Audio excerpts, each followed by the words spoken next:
Herzlich willkommen, ich bin Daniel und heute sprechen wir über die Kosten, die wir auf unserem East Coast Road Trip hier in Australien hatten. Zwei meiner Kumpels sind ja aus Deutschland hergekommen, wir haben uns einen Campervan gemeinsam geholt und sind dann die Ostküste entlang gefahren. Was das alles gekostet hat, was wir wie viel wo liegen gelassen haben, das werde ich dir heute in dem Video nennen. Außerdem bleib bis zum Ende des Videos dran, denn wir haben auch noch einige Strafzettel und Gebühren und Fines bekommen, die ich dir ebenfalls noch auflisten werde, wie zum Beispiel zu schnell fahren oder falsch parken oder wie es ist, wenn du Wildcamping machst, auf was du rechnen musst, wenn du dich nicht anschnallst, wenn du dein Auto zu spät abgibst beim Renting Company oder wenn du es nicht vollgetankt abgibst und wenn du in einem Café drin hockst, mit deinen Sachen rauskommst und zum Campervan gehen möchtest und dich umguckst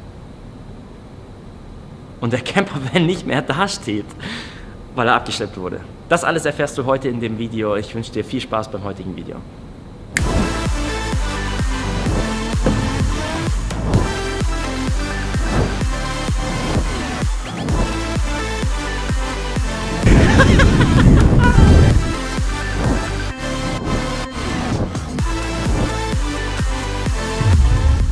And for everyone who is watching this video and is a non-German speaker, for you guys, I made a complete separate video on the same topic because I believe this video topic is so interesting, not just for the German audience, it's also interesting for everyone out there. So I made a separate video, I will not make a translation from that video. And what is it about? It's about the costs and the fines that we had to pay in Australia on our East Coast road trip. So just skip this video and go to the next video and you can see it. Was wir gemacht haben, wir haben uns eine App besorgt, das ist die sogenannte Tree Count App, die gibt es kostenlos. Das ist auch jetzt nicht gesponsert oder irgendwie in eine Richtung. Wir haben uns einfach überlegt, welche App können wir nehmen, damit wir das nicht alles von Hand aufschreiben müssen.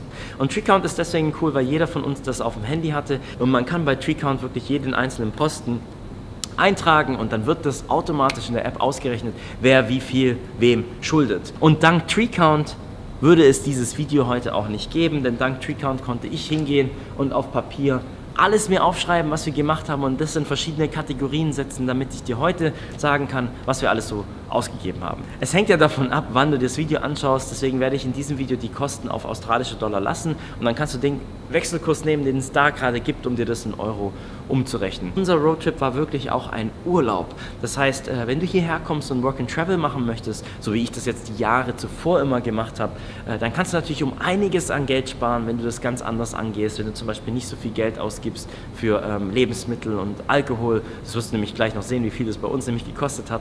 Oder auch wenn du auf die Campingplätze gehst, weil wir sind nämlich auf die Campingplätze und haben uns immer eine Powerzeit rausgelassen, weil wir immer Strom gebraucht haben. Und jetzt rede ich gar nicht vom Handy, weil Handy kannst du eigentlich fast überall irgendwo laden. Selbst wenn du auf einen Campingplatz gehst, gibt es meistens irgendwie einen allgemeinen Bereich, einen Küchenbereich, wo du auch dein Handy laden könntest, ohne extra eine Powerzeit dir zu holen. Ich habe jetzt verschiedene Kategorien gemacht, damit ich dir nicht alles auflisten muss, weil es sonst total langweilig für dich wird. Einmal haben wir natürlich das Auto selber, der Campervan, der hat uns 2.500 australische Dollar gekostet, das haben wir über Apollo gebucht. Aber nicht direkt über Apollo, denn wir haben eine Organisation gefunden, die nennt sich RSW Travel oder irgendwie sowas. Ich linke es hier ein oder ich blende es da ein. Ich werde es auf jeden Fall in die Beschreibung mit unten rein kopieren. Da habe ich auch wieder keinen Deal oder ich kriege da jetzt nicht irgendwas, sondern wir haben jemanden kennengelernt, das ist die Annette, das ist eine Deutsche, die in Australien wohnt und die war unsere Ansprechpartnerin. Und über sie haben wir nicht nur den Campervan gebucht, sondern wir haben auch noch Fraser Island und Whitsundays gebucht, wo sie uns jeweils Rabatt gegeben hatte. Wenn ich überlege, Fraser Island haben wir, glaube ich, einen Abend vorher gebucht, wo schon fast alles ausgebucht war und sie hat uns noch Plätze reingebucht. Also das kann ich dir auch nur empfehlen, wenn du jemanden haben möchtest, einen Ansprechpartner vor Ort, dann wende dich an sie. So, neben dem Auto, das haben wir dann durch 3 geteilt, also 833 Dollar pro Person, habe ich einmal einen Posten Auto. Und zwar Auto im Sinne von alles, was wir an Sprit ausgegeben haben. Wir haben ein paar Mal Uber verwendet, also zum Beispiel in Sydney waren und nicht in der Innenstadt parken wollten, sind wir mit dem Uber rein und raus und haben uns rumfahren lassen. Das sind natürlich alles Sachen, die du, wenn du Work and Travel machst, auf verzichten kannst. Du kannst auf die öffentlichen zurückgreifen, aber weil das bei uns alles ein bisschen Urlaub war, haben wir halt das gezahlt. Die Fines wie Strafzettel habe ich separat genommen, die sind also nicht in dem Autosachen mit drin. Fürs Auto haben wir dann am Ende für 21 Tage 1.170 Dollar gezahlt, ganz grob. Das macht pro Person 390 Dollar aus. Je nachdem, mit wie vielen Menschen du unterwegs bist, ich würde dir da sowieso raten, wenn du unterwegs bist auf einem Roadtrip, dann schließ dich einfach mit 2 oder 3 Leuten zusammen, weil dann könnt ihr die Kosten sparen. Vielleicht kaufst du ja dir sogar ein Auto und wenn du weitere Leute mit drin hast, kannst du dann eben die Spritkosten aufteilen. Die Spritkosten selber werden ja für dich ungefähr gleich bleiben, wenn du die gleiche Strecke zurücklegst. Kommen wir zum zweiten Punkt und der zweite Punkt ist einer, der mich total geflasht hat. Ich habe es ungefähr vom Gefühl her gewusst, aber es ist einer der größten Batzen. Oh, warte mal. Vielleicht sollte ich mal so anfangen. Wie viel haben wir denn insgesamt ausgegeben? Also wir haben insgesamt über 11.000 australische Dollar ausgegeben für diese 21 Tage. Da war aber wirklich alles mit inberechnet. Da waren die ganzen Events mit drin, also wie Whitsundays, Fraser Island. Die Flüge waren mit drin, das Mietauto war drin und so weiter. Also halt wirklich alles. Einfach mal, um so ein Gefühl zu bekommen, wie teuer sowas sein kann in dem Gesamtpaket. Ne? Mein Anteil waren jetzt 3.900 Dollar in 21 Tagen, was wirklich viel ist. Damit kann man normalerweise auch länger rumreisen. Aber hey, wenn du zum Beispiel auch einen Urlaub machst und zum Beispiel auch so einen Campervan haben möchtest oder so, dann kannst du damit rechnen, so und so viel Geld wird auf dich zukommen und dann hast du mit Luxus gelebt. Kommen wir zum zweiten Punkt und das ist einer der größten Punkte drin, wo ich echt nicht gedacht habe, das ist das Essen und Trinken. Wir haben zwar mit dem Campervan so eine Kochplatte gehabt und übrigens, wenn dich interessiert, was für ein Campervan wir hatten, weil wir ja auch Küche drin hatten und so weiter und welche Größe, weil ich bin der Meinung, die Größe ist mit die optimalste, nicht zu groß und auch vom Preis her noch ganz in Ordnung, dann schau dir das Video hier an, was ich dir habe, das ist der zweite Vlog, da mache ich eine Roomtour durch den Campervan, schau dir den einfach mal an. Ach, schau dir einfach die komplette Serie an, wird dir gefallen.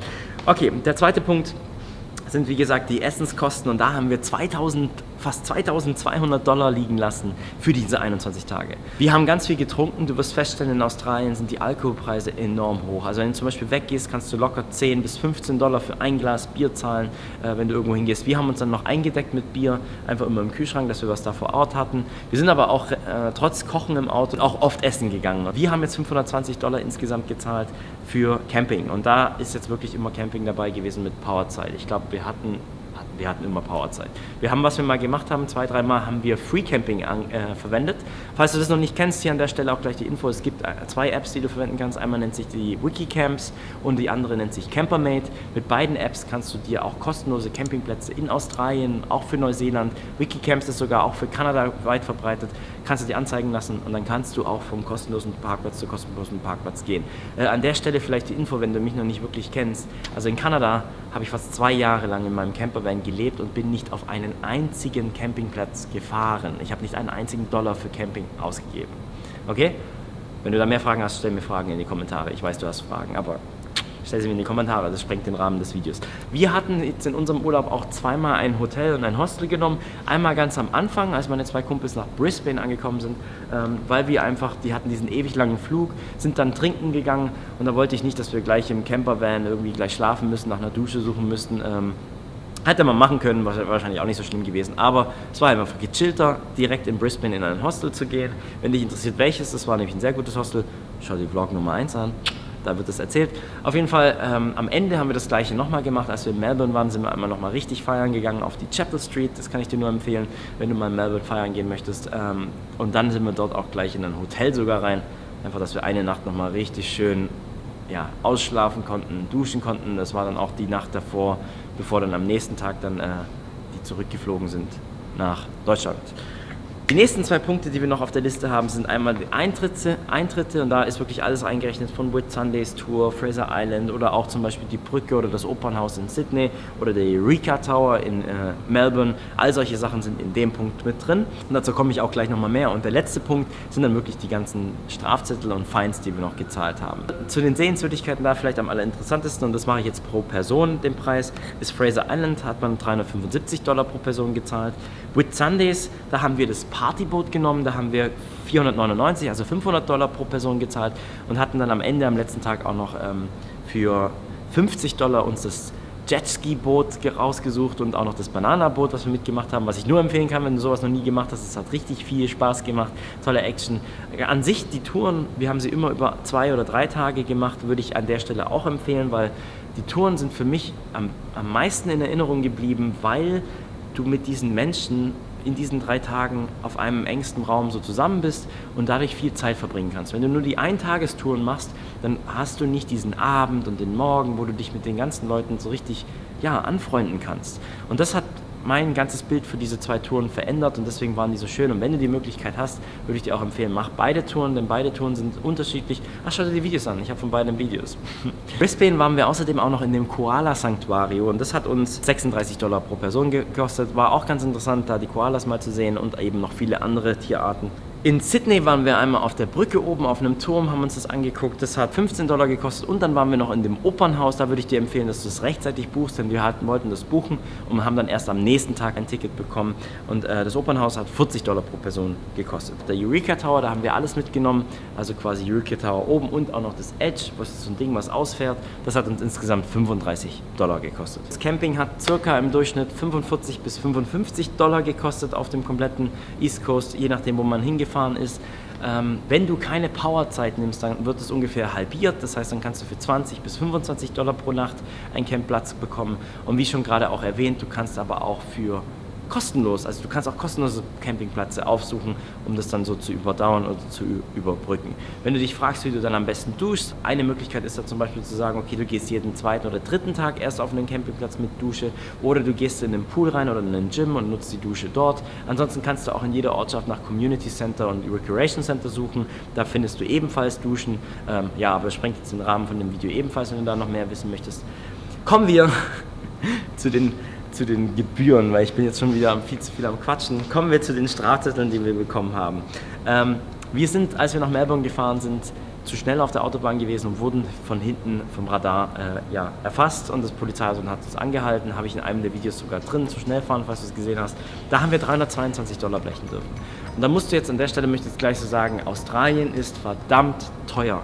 Pass hier wirklich auf, halt dich an die Regeln, das habe ich gelernt. Wir haben fast $1.000 extra nochmal ausgegeben in den letzten 3 Tagen für diese ganzen Gebühren. Was war da noch mit dabei? Wir waren einmal falsch parken, das kann zwischen $81 bis $150 kosten, je nachdem, wo du falsch parkst, oder abgeschleppt werden. Abgeschleppt habe ich ja schon angedeutet, das Auto wurde mir abgeschleppt an dem Tag, als ich die 2 zum Flughafen gebracht habe. Denn ihr Flug wurde gecancelt, das heißt, auch das hat uns Geld gekostet. Wir haben dann zwar das Geld zurückbekommen, oder wenn ich ehrlich bin, ich habe es bis heute noch nicht zurückbekommen, ich muss mich mal darum kümmern. Aber die hatten mir gesagt, sie geben mir das Geld zurück. Die haben dann einen neuen Flug buchen müssen, das hat die beide nochmal um einiges mehr gekostet. Als die dann auf ihren Flug gewartet haben, hatten die mich kontaktiert. Hey Daniel, was sollen wir machen? Kannst du uns mal helfen? Scheiße, unser Englisch nicht so gut. Kannst du da mal irgendwie was regeln? Dann habe ich den Campervan abgestellt auf einem Parkplatz. Ich habe wieder nicht richtig geguckt gehabt. Ich hätte bis 8 Uhr parken können und ab 8 Uhr war es Tow-Away Area, also quasi weg, abschlepp Area. Und ich bin kurz nach 8 Uhr aus dem Café wieder raus, hatte alles geklärt mit der Airline und suche in meinem Auto und ich hatte nur mein Handy, mein Geldbeutel in der Hand. Und das Auto war weg, da war alles drin, mein Laptop, mein Backpack, alles war drin. Ich hatte gerade vor, noch in die Stadt reinzufahren, mit dem Hostel mein Zeugs abzugeben und dann, das war nämlich derselbe Tag, wo wir auch den Campervan abgeben mussten. Ich glaube, es war sogar 2 Uhr, wo ich das hätte abgeben müssen. So, und jetzt wurde der abgeschleppt und ich musste das Auto irgendwie wieder herbekommen. War natürlich auf der anderen Seite der Stadt, ich musste dann da hinfahren, habe mich mit dem Uber hinfahren lassen und das Auto war dann auch da, glücklicherweise. Das hat mich $340 gekostet fürs Abschleppen. Dadurch bin ich zu spät gekommen. Eine Late Drop-Off-Fee habe ich zahlen müssen. Das hat mich $75 gekostet. Und weil ich schon zu spät war, habe ich das Auto dann nicht mehr vollgetankt. Und ich, Depp, wir haben am Anfang ja gesagt, ja klar, wir tanken das voll, wir stellen das vollgetankt wieder hin. Und ich muss auch zugeben, die haben uns ja auch gefragt gehabt, werdet ihr das Auto vollgetankt wieder zurückbringen? Und ich so natürlich, ja klar, natürlich. Habe mir auch nichts dabei gedacht.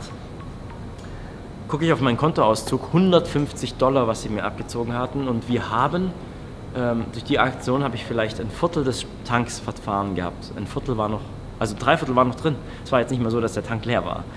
Ich habe nicht getankt, weil ich ja schon unter Zeitdruck stand und dann dachte, okay, ich komme lieber rechtzeitig an, weil ich nicht wusste, wie viel wird mich das kosten, wenn ich einen Tag verlängern muss. Ich habe später rausgefunden, hätte ich einen Tag verlängert, wäre es billiger geworden, und dann das Auto vollgetankt zu bringen, als diese $150 zu blechen.